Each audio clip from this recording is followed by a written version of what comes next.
বন্ধুগুলো আজ ভীষণ ব্যস্ত। যারা একসময় রাতে নানা রকম কথা বলতো, আজ তারা দিনের শেষে দেখা দেয় না। একসাথে কত স্বপ্ন দেখেছিলাম, একসাথে হেঁটেছিলাম বৃষ্টি ভেজা রাস্তায়। আজ তারা সময়ের ঘূর্ণিতে অপরিচিত হয়ে গেছে। কারো কর্পোরেট জীবন, কারো সংসার, কারো নতুন বন্ধু। আমার খোঁজ কেউ রাখে না। মনে হয় আমি ছিলাম শুধু অতীতের এক অধ্যায়ের নাম। তবুও মন চায় একদিন হঠাৎ তারা সবাই ফিরে আসুক, এক কাপ চা আর পুরনো গল্প নিয়ে। আবার বসুক আমাদের আড্ডার আসর। মনে করো তো বন্ধু, তোমার বাড়িটাও কতটা পাল্টে গেছে।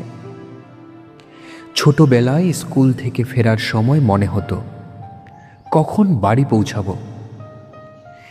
এটা আমার রাজত্ব মনে হয়। কিন্তু আজ 6 মাস পর বাড়ি ফিরে মনে হচ্ছে আমি কোনো আত্মীয়ের বাড়িতে বেড়াতে এসেছি। আমার ঘরটা আর আমার নেই। এটা এখন একটা গেস্ট রুম বা স্টোর রুম হয়ে গেছে।